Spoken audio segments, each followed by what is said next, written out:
Hai teman-teman, jangan lupa like dan subscribe ya. Bab 1. Debu di atas cermin. Kota Shanghai sedang diguyur hujan rintik-rintik, membungkus gedung-gedung pencakar langit dalam kabut tipis yang dingin. Di distrik seni yang elit, berdiri sebuah bangunan megah dengan papan nama minimalis namun prestisius, LC Dance Academy. Lin Xiaoguang berdiri di depan pintu kaca besar gedung itu. Ia membetulkan kerah jaketnya yang sudah mulai tipis dan pudar warnanya. Di punggungnya, sebuah tas ransel berisi seragam kerja dan sebotol air mineral murah tersampir berat. Fokus, Xiaoguang. Ini hanya pekerjaan. Bayaran per jamnya cukup untuk menebus obat ibu. Bisiknya pada diri sendiri sebelum mendorong pintu. Keheningan yang menindas. Di dalam, suasananya sangat berbeda. Lantai marmer yang dingin, aroma kayu pinus, dan kesunyian yang terasa mahal. Xiaoguang segera menuju ruang loker karyawan, mengganti pakaiannya dengan seragam biru gelap, seragam petugas kebersihan. Tugasnya malam ini adalah membersihkan aula utama, tempat latihan pribadi milik sang pemilik sanggar, Lu Chen. Saat Xiaoguang masuk ke aula, ia terpaku. Ruangan itu sangat luas dengan dinding yang seluruhnya tertutup cermin tinggi. Di tengah ruangan, seorang pria sedang berdiri membelakanginya. Ia mengenakan pakaian latihan hitam ketat yang menonjolkan postur tubuhnya yang sempurna dan tegap. Itu adalah Lu Chen. Pria itu tidak bergerak. Ia hanya menatap pantulan dirinya di cermin dengan tatapan yang kosong. Seolah-olah ia sedang berdebat dengan bayangannya sendiri. Xiaoguang segera menundukkan kepala, berusaha sekecil mungkin agar tidak mengganggu. Ia mulai mengepel lantai dari sudut ruangan dengan gerakan yang sangat pelan. Gerakan yang tak disengaja. Tiba-tiba, musik klasik bergema di ruangan itu. Nocturne karya Chopin. Lu Chen mulai bergerak. Gerakannya tajam. Teknisnya sempurna. Namun ada sesuatu yang hilang. Tidak ada jiwa di sana. Xiaoguang, yang sedang berlutut mengelap pinggiran lantai, tanpa sadar berhenti. Matanya mengikuti setiap langkah Lu Chen. Di dalam kepalanya, ia bisa merasakan otot-ototnya ikut bereaksi. Ia tahu gerakan selanjutnya. Ia tahu Lu Chen seharusnya tidak mendarat sekeras itu.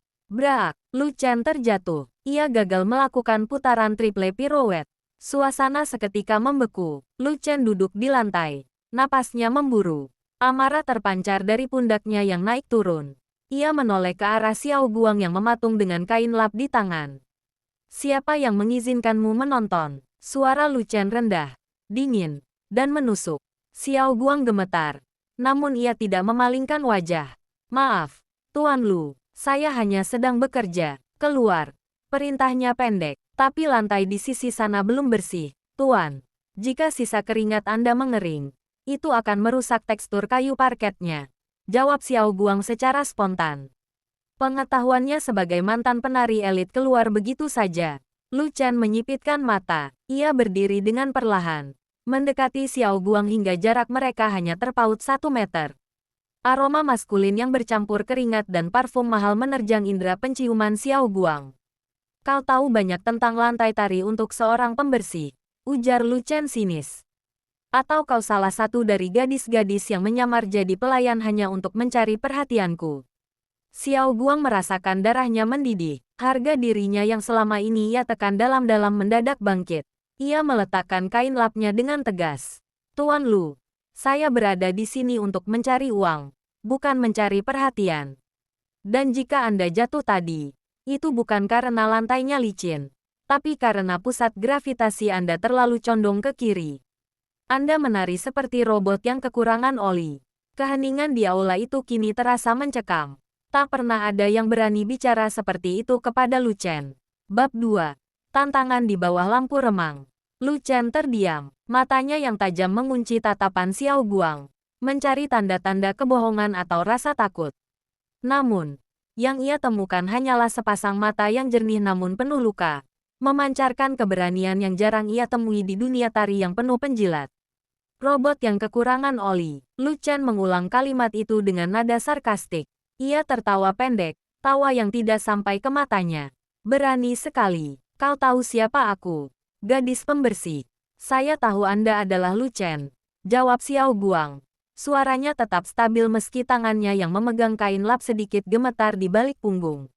Tapi di lantai ini, gelar tidak ada artinya jika tubuhmu tidak bisa berbohong. Lu Chen melangkah mundur. Lalu dengan gerakan dagu, ia menunjuk ke tengah aula yang luas. Kalau begitu, buktikan. Tunjukkan padaku bagaimana seharusnya. Robot, ini bergerak agar tidak kekurangan oli. Dilema di tengah aula, Xiao Guang mematung. Jantungnya berdegup kencang, menghantam tulang rusuknya. Sudah 2 tahun sejak terakhir kali ia mengenakan sepatu tari. Sejak ayahnya pergi dan ibunya jatuh sakit, lantai tari adalah tempat yang paling ia hindari karena terlalu menyakitkan untuk diingat. Kenapa? Takut, tantang Lu Chen. Hanya bisa bicara. Xiao Guang menatap kakinya yang hanya beralaskan kaos kaki tipis. Ia melirik kamera CCTV di pojok ruangan, lalu kembali menatap Lu Chen. Rasa perih karena dihina sebagai gadis yang mencari perhatian, mengalahkan rasa takutnya. Tanpa sepatah kata pun, Xiao Guang melepas sepatu kets usangnya. Ia berjalan ke tengah aula. Lantai kayu itu terasa dingin dan akrab di bawah telapak kakinya. Mainkan lagi musik yang tadi, ucap Xiao Guang pelan. Lu Chen mengangkat alis. Namun ia berjalan ke panel kontrol dan menekan tombol play. Alunan nokturne karya Chopin kembali memenuhi ruangan. Tarian yang berbisik. Saat denting piano pertama terdengar, Xiao Guang memejamkan mata. Ia membiarkan melodi itu merayap masuk ke celah-celah ingatannya. Begitu irama meningkat, ia mulai bergerak. Ia tidak melakukan gerakan teknis yang rumit seperti Lu Chen. Ia bergerak dengan mengalir. Setiap ayunan lengannya menceritakan tentang malam-malam ia menangis di rumah sakit. Setiap putarannya menggambarkan bagaimana ia jatuh bangun bertahan hidup di jalanan Shanghai yang kejam. Xiao Guang melakukan pirouette. 1, 2, 3. Tubuhnya berputar dengan keseimbangan sempurna. Ia mendarat dengan sangat lembut, hampir tanpa suara, persis seperti bulu yang jatuh ke tanah. Lu Chen terpaku. Ia melihat sesuatu yang sudah lama hilang dari dirinya sendiri, emosi mentah. Gadis ini tidak menari dengan otot. Dia menari dengan seluruh jiwanya. Lu Chen menyadari bahwa teknik Xiao Guang sangat murni. Didikan kelas atas yang tidak mungkin didapat hanya dari menonton YouTube. Akhir yang menggantung. Musik berhenti. Xiao Guang berdiri mematung di tengah ruangan. Napasnya sedikit tersengal. Rambutnya yang diikat kuda kini sedikit berantakan. Kesadaran mendadak menghantamnya. Ia baru saja membongkar rahasia yang ia simpan rapat-rapat. Siapa kau sebenarnya? Suara Lu Chen kini tidak lagi dingin, melainkan penuh selidik. Teknik port de brass seperti itu. Kau bukan sekadar orang yang lewat. Kau belajar di mana? Sebelum Xiao Guang sempat menjawab, pintu aula terbuka dengan keras. Seorang manajer dengan wajah panik masuk. Tuan Lu, maaf mengganggu. Tapi ada masalah dengan sponsor untuk pertunjukan musim gugur. Manajer itu berhenti sebentar, menatap Xiao Guang dengan bingung. Kau, petugas kebersihan. Kenapa kau tidak memakai sepatumu? Cepat selesaikan pekerjaanmu dan keluar. Xiao Guang segera menunduk, mengambil sepatunya, dan lari keluar dari aula tanpa menoleh lagi. Di tengah aula, Lu Chen masih berdiri diam. Ia mengambil kain lap yang ditinggalkan Xiao Guang di lantai. Ia menatap kain itu, lalu menatap pintu tempat gadis itu menghilang. Gadis itu, gumam Lu Chen. Dia bukan sekadar pembersih, dia adalah cahaya yang kucari. Bab 3. Jejak yang tertinggal. Malam itu, Lu Chen tidak bisa tidur. Bayangan Xiao Guang yang berputar di tengah aula terus menghantui benaknya.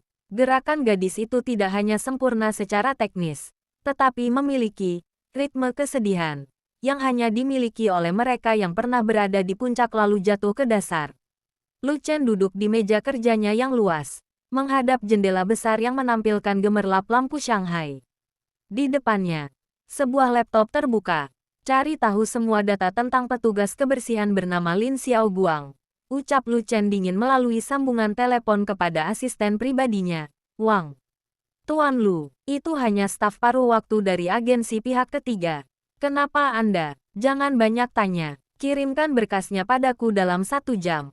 Rahasia di balik tumpukan kertas. 1 jam kemudian, sebuah surel masuk.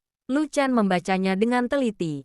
Matanya menyipit saat membaca kolom latar belakang pendidikan. Sekolah Seni Nasional, dikeluarkan pada tahun ketiga. Lalu, matanya tertuju pada nama orang tua, Lin Meiling. Lu Chen terenyah. Kursinya berderit saat ia bersandar. Lin Meiling, sang angsa dari timur. Ia ingat 10 tahun lalu. Ibunya sering mengajaknya menonton pertunjukan Lin Meiling. Wanita itu adalah legenda. Namun, karirnya hancur karena skandal keuangan suaminya yang mengguncang dunia seni. Dunia sangat kejam pada keluarga Lin. Mereka menghapus semua prestasi Meiling seolah wanita itu tidak pernah ada. Jadi, kau adalah putri dari sebuah legenda yang dikubur hidup-hidup, gumam Lu Chen. Ia kini mengerti mengapa tarian Xiao Guang terasa begitu berdarah. Itu adalah tarian dari seseorang yang sedang bertahan hidup. Pertemuan yang direncanakan. Keesokan harinya, Xiao Guang datang ke sanggar dengan perasaan cemas. Ia takut akan dipecat karena kelancangannya semalam. Ia sengaja datang lebih awal, berharap bisa menghindari Lu Chen. Namun, saat ia sedang membersihkan koridor menuju ruang latihan privat, langkahnya terhenti. Lu Chen berdiri di sana, bersandar di dinding dengan tangan bersedekap.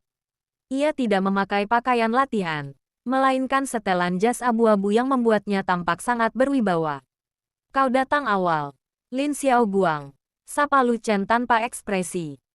Xiao Guang menunduk dalam, memegang erat gagang sapunya. Saya minta maaf untuk kejadian semalam, Tuan Lu. Saya tidak akan mengulanginya lagi. Saya tahu posisi saya. Posisi. Lu Chen berjalan mendekat. Langkah sepatunya bergema di lantai koridor yang sunyi. Posisimu bukan di sini dengan sapu ini. Posisimu adalah di panggung. Xiao Guang mendongak. Matanya membelalak. Saya tidak tahu apa yang Anda bicarakan. Jangan berpura-pura. Aku tahu siapa ibumu. Aku tahu siapa kau sebenarnya. Tekan Lu Chen. Suaranya merendah. Berapa banyak hutang yang harus kau bayar sampai kau rela membuang bakat warisan ibumu untuk menjadi seorang pelayan? Harga diri yang terluka. Wajah Xiao Guang memucat, lalu berubah menjadi merah padam. Anda tidak berhak menyeret nama ibu saya atau masalah pribadi saya. Bakat tidak memberi makan orang sakit, Tuan Lu. Bakat tidak bisa membayar biaya rumah sakit. Ia hendak berbalik pergi. Namun Lu Chen mencengkeram lengannya. Bukan dengan kasar, tapi dengan kemantapan yang memaksa. Aku punya penawaran, ujar Lu Chen. Ikuti audisi untuk posisi penari utama di pertunjukan The Valence One. Jika kau lolos, aku akan melunasi seluruh hutang medismu dan memberikan perawatan terbaik untuk ibumu di pusat rehabilitasi milik keluargaku. Xiao Guang terdiam. Penawaran itu terlalu indah untuk menjadi kenyataan, namun juga terasa seperti jebakan. Kenapa Anda melakukan ini? Anda bahkan tidak menyukai cara saya bicara kemarin, tanya Xiao Guang curiga. Lu Chen menatap mata Xiao Guang dengan intensitas yang membuat gadis itu menahan napas. Karena aku butuh seseorang yang bisa membuatku merasakan musik lagi. Dan kau adalah satu-satunya orang yang berani menyebutku robot. Lu Chen melepaskan cengkeramannya dan memberikan sebuah amplop hitam. Audisinya 3 hari lagi. Jika kau tidak datang, anggap saja kau sudah membunuh impian ibumu untuk kedua kalinya. Xiao Guang berdiri mematung di koridor yang dingin, menatap amplop hitam di tangannya. Di satu sisi, ada secercah harapan. Di sisi lain, ia tahu bahwa masuk kembali ke dunia tari berarti ia harus siap menghadapi luka lama yang siap mengoyak hatinya kembali. Bab 4. Dansa di balik bayang-bayang. Xiao Guang menatap amplop hitam itu selama berjam-jam di kamarnya yang sempit. Di sudut ruangan, ibunya, Lin Meiling, sedang tidur terlelap dengan napas yang terdengar berat. Dinding kamar itu penuh dengan bercak lembab, sangat kontras dengan kemewahan sanggar Lu Chen. Ibu, bisik Xiao Guang sambil mengusap jemari ibunya yang kini kurus dan kasar. Apa aku harus melakukannya? Apa aku sanggup kembali ke tempat yang menghancurkan kita? Tidak ada jawaban. Hanya suara detak jam dinding yang usang. Namun, dalam diamnya, Xiao Guang tahu, ini adalah satu-satunya jalan keluar dari kemiskinan yang mencekik ini. Latihan tengah malam. Selama 2 malam berikutnya, Xiao Guang datang ke sanggar lebih larut dari biasanya. Setelah seluruh staf pulang dan lampu-lampu besar dimatikan, ia menyelinap ke aula utama. Ia tidak menyalakan lampu panggung, hanya mengandalkan cahaya bulan yang menembus jendela kaca besar. Ia mulai berlatih. The Valence One. Gerakannya awalnya kaku, sendi-sendinya protes, dan bekas cedera di pergelangan kaki kanannya mulai berdenyut perih. Namun, setiap kali rasa sakit itu muncul, ia teringat wajah Lu Chen yang dingin dan meremehkan. Aku bukan pengecut, gumamnya sambil melakukan Grand JT lompatan besar di udara. Tanpa ia sadari, di ruang kontrol yang gelap di lantai atas, seseorang sedang mengawasinya. Lu Chen duduk di sana, menatap layar monitor CCTV yang menampilkan siluet Xiao Guang yang bergerak seperti peri di bawah cahaya bulan. Lu Chen tidak menyalakan lampu atau memutar musik. Ia membiarkan gadis itu menemukan ritmenya sendiri dalam kesunyian. Sisi lain sang maestro, pada malam ketiga, saat Xiao Guang sedang terduduk di lantai sambil memijat pergelangan kakinya yang bengkak, pintu aula terbuka perlahan. Ia terlonjak kaget dan berusaha menyembunyikan kakinya. Lu Chen masuk, namun kali ini ia tidak mengenakan jas. Ia hanya memakai kaos hitam santai. Di tangannya ada sebuah kantong kecil. Jangan disembunyikan. Aku tahu itu sakit, ucap Lu Chen datar. Ia duduk di lantai, tepat di depan Xiao Guang. Xiao Guang terpaku saat Lu Chen mengeluarkan sebotol minyak terapi mahal dan es batu dari kantongnya. Tanpa meminta izin, Lu Chen menarik kaki Xiao Guang dan meletakkannya di atas pangkuannya. Tuan Lu, apa yang Anda lakukan? Saya bisa sendiri. Diamlah, potong Lu Chen. Tangannya yang hangat mulai mengoleskan minyak ke pergelangan kaki Xiao Guang dengan gerakan yang sangat lembut dan ahli. Seorang penari yang tidak bisa menjaga tubuhnya sendiri adalah penari yang amatir. Kau ingin ikut audisi besok dengan kaki seperti ini? Xiao Guang terdiam. Untuk pertama kalinya, ia melihat sisi Lu Chen yang berbeda. Tidak ada kesombongan di matanya. Yang ada hanyalah konsentrasi seorang pria yang sangat menghargai seni tari. Kenapa Anda begitu peduli? Tanya Xiao Guang lirih. Tangan Lu Chen berhenti sejenak. Lalu ia mendongak menatap mata Xiao Guang. Karena sudah lama sekali aku tidak melihat seseorang menari dengan kejujuran seperti itu. Semua penariku menari untuk uang, untuk ketenaran, atau untukku. Tapi kau menari seolah-olah hidupmu bergantung pada setiap langkahmu. Janji yang tak terucap. Suasana di aula yang remang-remang itu mendadak terasa sangat intim. Jarak di antara mereka terkikis oleh rasa saling memahami yang baru tumbuh. Besok adalah audisi tertutup, ujar Lu Chen sambil melepaskan kaki Xiao Guang. Para juri lain tidak akan tahu siapa kau. Mereka hanya akan melihat nomor di dadamu. Jika kau gagal, aku tidak akan membantumu. Tapi jika kau berhasil, saya akan berhasil. Potong Xiao Guang dengan keyakinan yang baru. Bukan untuk Anda, tapi untuk membuktikan bahwa nama Lin belum mati. Lu Chen berdiri, memberikan senyum tipis yang hampir tidak terlihat, senyum tulus pertamanya. Simpan tenaga itu untuk besok, Lin Xiao Guang. Sampai jumpa di atas panggung. Saat Lu Chen pergi, Xiao Guang merasakan kehangatan di pergelangan kakinya, dan sesuatu yang lebih hangat lagi di dalam dadanya. Ia tidak lagi merasa seperti debu di atas cermin. Bab 5. Panggung yang kejam. Hari audisi tiba. Atmosfer di gedung LC Dance Academy terasa sangat mencekam, seperti udara yang dipenuhi tegangan listrik. Penari-penari terbaik dari seluruh penjuru kota berkumpul di koridor, melakukan pemanasan dengan ekspresi ambisius yang kaku. Xiao Guang datang dengan pakaian paling layak yang ia miliki, sebuah leotard hitam sederhana yang sudah sedikit memudar warnanya. Ia menyematkan nomor peserta 042 di dadanya. Saat ia berjalan melewati kerumunan, bisik-bisik mulai terdengar. Bukankah itu gadis yang bekerja sebagai pembersih? Lihatlah bajunya. Menyedihkan sekali. Xiao Guang mengabaikan mereka. Namun langkahnya terhenti saat seorang wanita dengan kostum balet mewah berwarna putih gading berdiri di hadapannya. Rival dari masa lalu, Lin Xiao Guang. Benar-benar kau. Xiao Guang menelan ludah. Wanita itu adalah Song Jia, mantan sahabatnya sekaligus rival terberatnya saat di sekolah seni dulu. Kini, Jia adalah prima balerina di sanggar Lu Chen dan kekasih dari sponsor utama akademi tersebut. Lama tidak bertemu. Jia, jawab Xiao Guang pelan. Jia tertawa. Sebuah tawa yang terdengar sangat meremehkan. Aku mendengar rumor bahwa ada pembersih yang mencoba peruntungan di sini. Tapi aku tidak menyangka itu kau.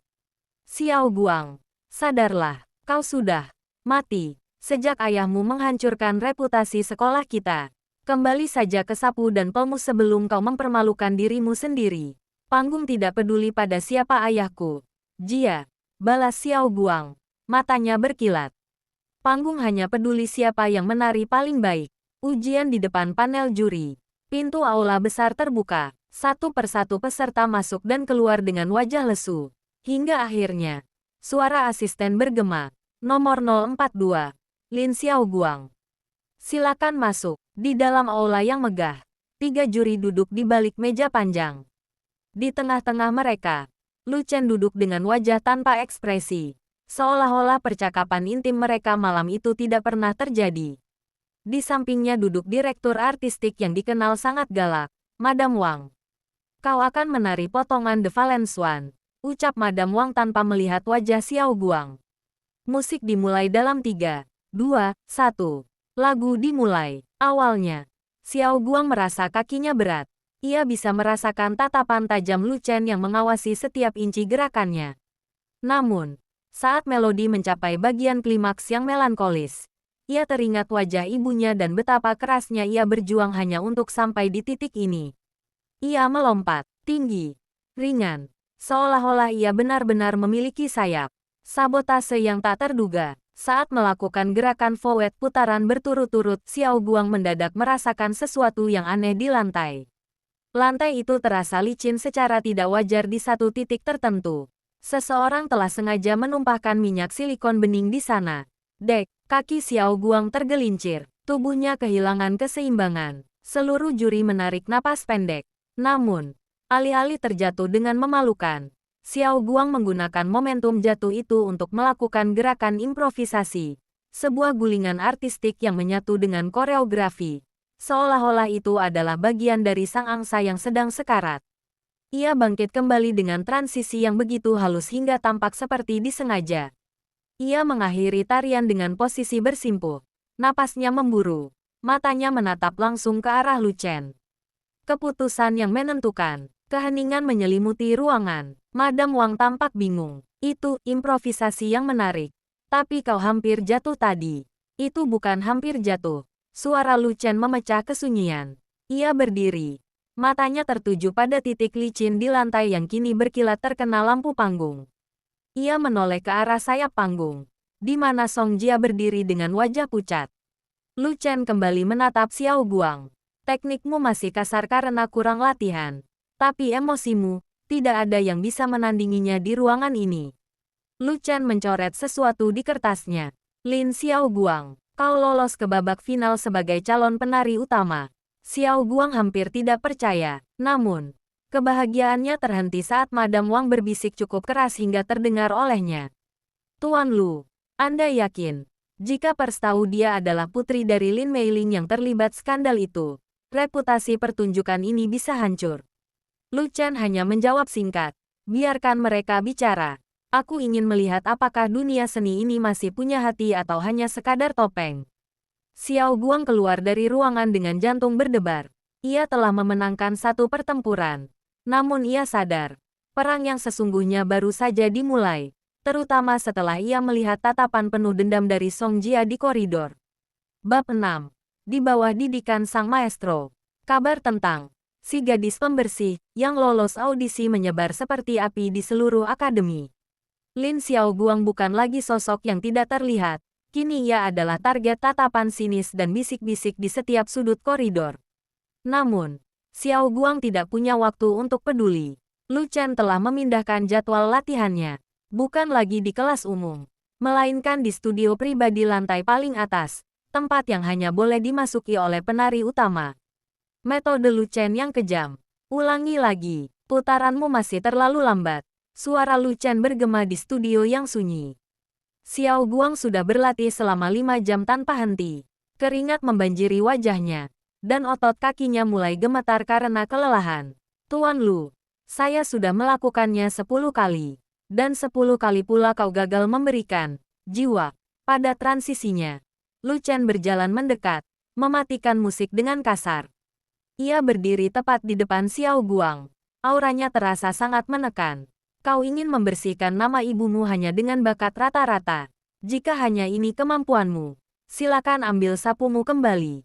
Xiao Guang mendongak. Matanya berkaca-kaca karena lelah dan frustrasi. Kenapa Anda begitu keras padaku? Anda tahu kakiku masih cedera. Karena dunia akan jauh lebih keras dariku. Bentak Lu Chen. Ia mencengkeram bahu Xiao Guang. Memaksa gadis itu menatap pantulan mereka di cermin. Lihat dirimu. Di cermin itu. Kau bukan putri Lin Meiling.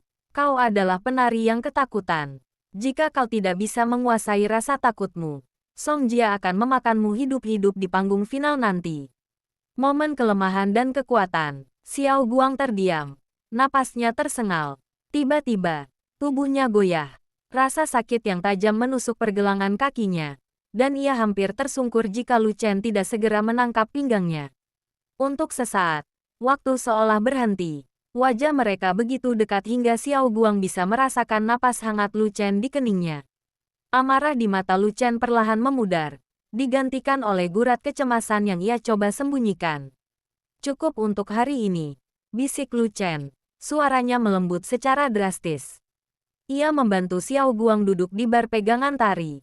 Kau terlalu memaksakan diri. Lu Chen berlutut di depan Xiao Guang. Tanpa ragu ia melepas sepatu balet gadis itu yang sudah mulai koyak. Ia memeriksa bengkak di pergelangan kakinya dengan saksama. Besok aku akan membawakan dokter spesialis untukmu. Jangan berani-berani berlatih sendirian malam ini. Perintah Lu Chen sambil tetap memegang kaki Xiao Guang. Rencana busuk Song Jia. Sementara itu, di lantai bawah, Song Jia berdiri di balik pintu yang sedikit terbuka. Ia menyaksikan perhatian yang diberikan Lu Chen kepada Xiao Guang. Perhatian yang tidak pernah ia dapatkan selama bertahun-tahun menjadi prima balerina. Tangannya mengepal hingga kuku-kukunya memutih. Kau pikir kau bisa merebut posisiku dan Lu Chen sekaligus, Xiao Guang? Jangan harap. Jia mengambil ponselnya dan menelepon seseorang. Halo, aku punya informasi menarik tentang putri koruptor yang mencoba menyusup ke pertunjukan utama.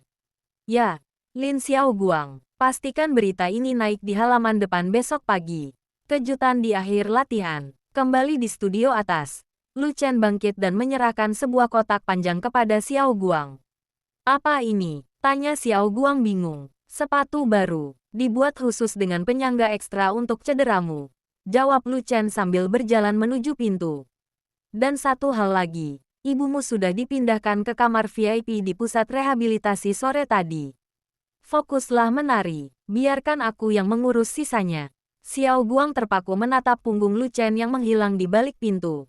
Air mata yang sejak tadi ia tahan akhirnya jatuh.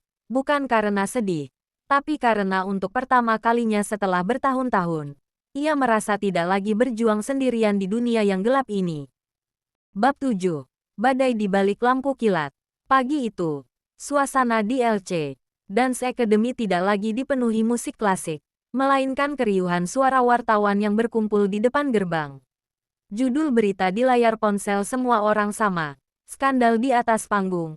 Putri koruptor Lin Meiling menyusup ke pertunjukan utama Lu Chen. Xiao Guang baru saja sampai di depan lobi ketika segerombolan wartawan menyerbunya dengan kamera dan lampu kilat yang membutakan. Lin Xiao Guang, benarkah kau menggunakan uang suap ayahmu untuk masuk ke akademi ini? Apakah ibumu pura-pura sakit untuk mendapatkan simpati? Xiao Guang membeku. Luka lama yang ia balut rapat-rapat dipaksa terbuka kembali di depan publik. Dunia seolah berputar. Dan ia merasa kembali menjadi gadis kecil yang dilempari batu saat rumahnya disita 10 tahun lalu. Perisai tak terduga. Tiba-tiba, sebuah jaket wol tebal menutupi kepalanya, menghalangi cahaya kamera. Sebuah lengan yang kuat merangkul pundaknya dan menariknya masuk ke dalam gedung dengan protektif. Jangan katakan sepatah kata pun, bisik suara yang sangat dikenalnya. Lu Chen tidak membawa Xiao Guang ke ruang latihan, melainkan ke ruang kantor pribadinya yang kedap suara. Begitu pintu tertutup, Xiao Guang langsung jatuh terduduk di lantai. Tubuhnya gemetar hebat. Mereka tidak tahu apa-apa tentang ayahku, isak Xiao Guang. Mereka tidak tahu betapa menderitanya ibu. Lu Chen berlutut di depannya. Namun ia tidak memeluknya. Ia memegang kedua tangan Xiao Guang yang dingin. Dengar aku, media butuh mangsa. Dan kau adalah target yang sempurna. Jika kau menyerah sekarang, maka Song Jia menang. Kau ingin memberikan kemenangan itu padanya. Konfrontasi dengan Dewan Direksi. Hanya beberapa menit kemudian, pintu kantor Lu Chen diketuk dengan kasar. Para sponsor dan Dewan Direksi masuk dengan wajah merah padam. Tuan Lu, Anda harus memecat gadis ini sekarang juga. Seru salah satu sponsor utama. Reputasi akademi ini dipertaruhkan. Kami tidak bisa membiarkan panggung suci kami dicemari oleh putri seorang kriminal. Lu Chen berdiri perlahan. Wajahnya sedingin es. Ia meletakkan tangannya di atas meja kerja. Panggung ini tidak pernah suci karena nama baik. Tuan-tuan, panggung ini suci karena bakat. Dan aku sudah memutuskan, Lin Xiaoguang tetap menjadi kandidat utama. Jika Anda bersikeras, kami akan menarik semua dana sponsor untuk pertunjukan The Valence One. Ancam Direktur Artistik. Lu Chen tersenyum tipis. Sebuah senyum yang terlihat sangat berbahaya. Silakan, aku akan membiayai pertunjukan ini dengan dana pribadiku. Dan jika pertunjukan ini sukses, dan aku jamin akan sukses, kalian jangan pernah berharap bisa kembali menaruh nama kalian di gedung ini. Semua orang di ruangan itu terdiam. Mereka tahu bahwa melawan Lu Chen yang sedang murka adalah bunuh diri finansial.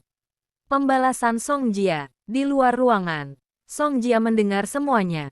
Ia mengepalkan tangan hingga kukunya melukai telapak tangannya. Rencananya menggunakan media justru membuat Lu Chen semakin melindungi Xiao Guang. Kau ingin menjadi pahlawannya, Lu Chen. Gumam Jia dengan nada getir. Baiklah, kalau begitu aku akan memastikan bahwa Sang Angsa tidak akan pernah bisa mengepakkan sayapnya di malam pembukaan. Jia berjalan menuju ruang kostum. Tempat gaun balet utama milik Xiao Guang disimpan. Di tangannya, ia menyembunyikan sebuah silet kecil. Janji di bawah langit malam. Malam itu, Lu Chen mengantar Xiao Guang pulang ke asrama khusus yang ia sediakan. Sebelum Xiao Guang turun dari mobil, ia menahan lengan Lu Chen. Kenapa? Kenapa Anda mempertaruhkan segalanya untukku? Tanya Xiao Guang lirih. Lu Chen menatap jalanan yang basah karena hujan. 10 tahun lalu, aku melihat ibumu menari. Itu adalah pertama kalinya aku menangis karena sebuah karya seni. Saat aku melihatmu menari di aula malam itu, aku merasa tidak lagi sendirian dalam kehampaan ini. Aku tidak menyelamatkanmu, Xiao Guang.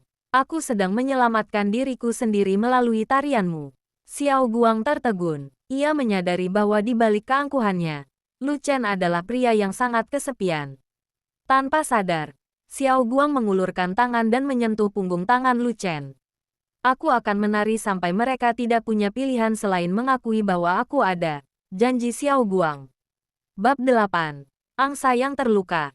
Malam pembukaan The Valence One akhirnya tiba. Teater Nasional Shanghai dipenuhi oleh jajaran elit, kritikus seni bermata tajam, dan kamera media yang masih haus akan skandal. Di balik panggung, aroma bedak, parfum, dan ketegangan menyatu menjadi udara yang menyesakkan. Xiao Guang berdiri di depan cermin besar ruang ganti. Wajahnya telah dipoles dengan riasan panggung yang dramatis, bulu mata panjang dan bayangan perak yang membuat matanya tampak seperti permata di tengah kegelapan. Sabotase di menit terakhir, 20 menit menuju pembukaan. Seru asisten panggung. Xiao Guang meraih gaun balet putihnya yang tergantung di lemari khusus. Namun, saat ia menyentuh kain sutra itu, tangannya merasakan sesuatu yang tajam. Ia menarik gaun itu dan seketika jantungnya seolah berhenti berdetak. Bagian dalam korset gaun itu telah disayat secara sistematis dengan silet, menyisakan serat-serat tajam yang akan mengoyak kulitnya jika ia memaksakan diri memakainya. Lebih buruk lagi, kaitan utama di bagian punggung telah dirusak hingga mustahil untuk dikunci. Tidak mungkin, bisik Xiao Guang. Matanya berkaca-kaca. Ia menoleh ke arah Song Jia yang sedang menyesuaikan mahkotanya di sudut ruangan. Jia hanya memberikan senyum kemenangan yang tipis melalui pantulan cermin. Pilihan yang menyakitkan. Pintu ruang ganti terbuka. Lu Chen masuk dengan setelan tusido hitam yang sempurna. Ia melihat gaun yang terkulai di tangan Xiao Guang dan segera memahami apa yang terjadi. Rahangnya mengeras. Siapa yang melakukannya? Suara Lu Chen rendah, namun mengandung ancaman yang mematikan. Seluruh ruangan menjadi senyap. Tidak ada waktu untuk mencari pelakunya. Tuan Lu. potong Madam Wang dengan nada panik.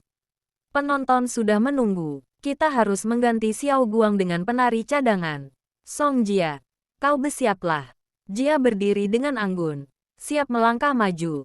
Namun, Xiao Guang menarik napas dalam-dalam. Ia mengambil sebuah selotip medis kuat dan gunting dari kotak daruratnya. Tidak, saya akan tetap menari, tegas Xiao Guang. Dengan gaun rusak itu, kau akan berdarah-darah di atas panggung. Seru Madam Wang. Biarkan saja, jawab Xiao Guang sambil menatap Lu Chen. Angsa ini memang seharusnya terluka sebelum ia mati. Bukan, itu akan membuatnya terasa lebih nyata. Cinta di balik panggung. Lu Chen menatap mata Xiao Guang yang penuh tekad. Tanpa peduli pada kerumunan orang di sana, ia mendekati Xiao Guang. Ia mengambil peniti besar dan selotip dari tangan gadis itu. Balikkan badanmu, perintah Lu Chen lembut. Dengan tangan yang biasanya digunakan untuk memimpin orkestra dan mengoreksi gerakan teknis, Lu Chen dengan telaten memperbaiki gaun itu di tubuh Xiao Guang.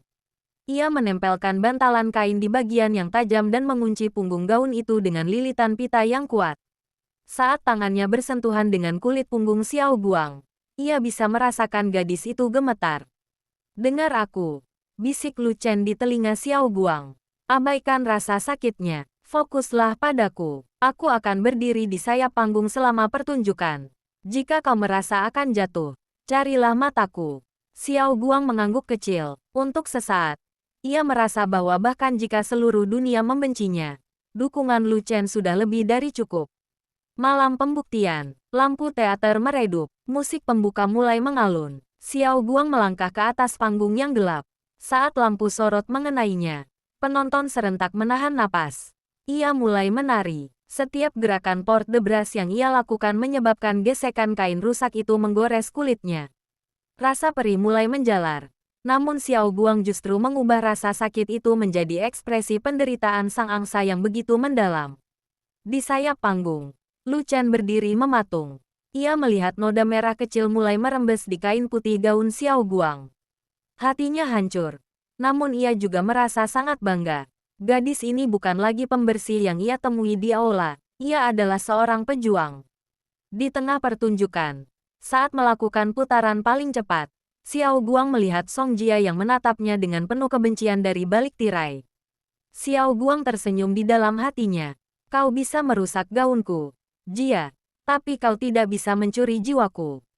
Pertunjukan mencapai puncaknya. Xiao Guang melakukan lompatan terakhir dengan sangat megah sebelum akhirnya jatuh bersimpuh dalam posisi kematian sang angsa. Keheningan total melanda teater selama beberapa detik. Lalu, ledakan tepuk tangan yang paling riuh dalam sejarah akademi itu pecah. Penonton berdiri, standing ovation, kejatuhan dan kemenangan. Namun, tepat saat tirai mulai turun, tubuh Xiao Guang lunglai. Kelelahan dan rasa sakit membuatnya kehilangan kesadaran. Sebelum tubuhnya menyentuh lantai, Lu Chen sudah berlari keluar dari bayang-bayang dan menangkapnya di depan ribuan mata penonton. Seluruh teater kembali sunyi saat sang maestro legendaris itu berlutut, mendekap penari utamanya dengan penuh perasaan, dan mencium keningnya di bawah lampu panggung yang mulai meredup. Bab 9 Tamat Cahaya yang Abadi. Rumah sakit itu berbau antiseptik yang tajam. Namun di kamar nomor 402, aroma bunga lili yang segar menutupi segalanya.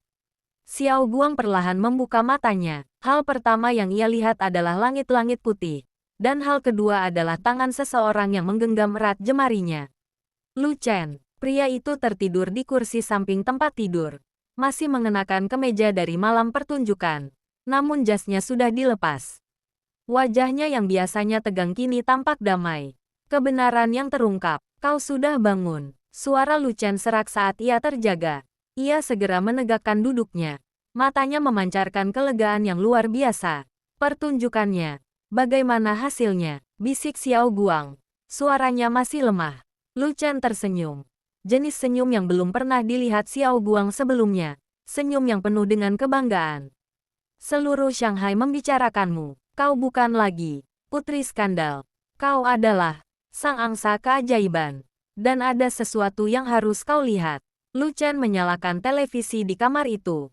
Berita utama pagi ini bukan lagi tentang sabotase. melainkan tentang pengakuan mengejutkan dari seorang mantan pengurus keuangan akademi 10 tahun lalu. Ternyata, ayah Xiao Guang tidak pernah melakukan penggelapan dana. Ia justru dijebak oleh Dewan Direksi Lama untuk menutupi kerugian mereka sendiri. Ayah Xiao Guang memilih pergi untuk mengumpulkan bukti di luar negeri agar tidak membahayakan keluarganya. Ayahmu baru saja mendarat di Shanghai tadi pagi. Xiao Guang, ucap Lu Chen pelan. Dia membawa bukti yang akan membersihkan nama keluargamu sepenuhnya. Dia sedang dalam perjalanan ke sini bersama ibumu. Air mata Xiao Guang mengalir deras. Beban berat yang ia pikul selama 1 dekade akhirnya terangkat. Cahaya yang selama ini ia perjuangkan sendirian kini menyinari seluruh hidupnya. Kejatuhan sang antagonis. Lalu, bagaimana dengan Song Jia? Tanya Xiao Guang. Wajah Lu Chen kembali dingin sesaat. Polisi menemukan silet di tas riasnya setelah aku meminta mereka memeriksa ruang ganti. Dia tidak hanya dikeluarkan dari akademi, tapi juga menghadapi tuntutan hukum atas tindakan sabotase yang membahayakan nyawa. Dia tidak akan pernah menari di atas panggung profesional lagi. Panggung masa depan. 1 bulan kemudian, gedung LC Dance Academy kini memiliki nama baru di atas gerbangnya, Linlu International Ballet Center. Lu Chen dan Xiao Guang berdiri di balkon lantai atas, menatap matahari terbenam yang membasahi kota Shanghai dengan warna emas. Kaki Xiao Guang sudah pulih sepenuhnya berkat perawatan terbaik yang diberikan Lu Chen. Namun yang lebih penting, hatinya telah sembuh. Apa kau menyesal telah meletakkan sapumu dan kembali ke sini? Tanya Lu Chen sambil melingkarkan lengannya di pinggang Xiao Guang. Xiao Guang bersandar pada bahu Lu Chen, merasakan detak jantung pria itu yang kini seirama dengan miliknya. Aku menyesal karena sempat berpikir bahwa aku harus bersinar sendirian. Terima kasih telah menjadi panggungku, Lu Chen. Lu Chen mengecup puncak kepala Xiao Guang. Aku bukan panggungmu. Aku hanyalah bayang-bayang yang beruntung bisa mengikuti kemanapun cahayamu pergi. Penutup, di aula utama bawah. Musik mulai mengalun. Kali ini bukan musik yang sedih, melainkan melodi yang penuh harapan. Di bawah sinar matahari yang menembus jendela kaca besar, Lin Xiao Guang dan Lu Chen melangkah menuju aula tersebut. Mereka tidak lagi menari sebagai guru dan murid, atau sebagai atasan dan bawahan. Mereka menari sebagai 2 jiwa yang telah menemukan rumah di tengah badai. Dan di sana, di tengah lantai kayu yang berkilat, cahaya mereka tidak akan pernah redup lagi. Tamat.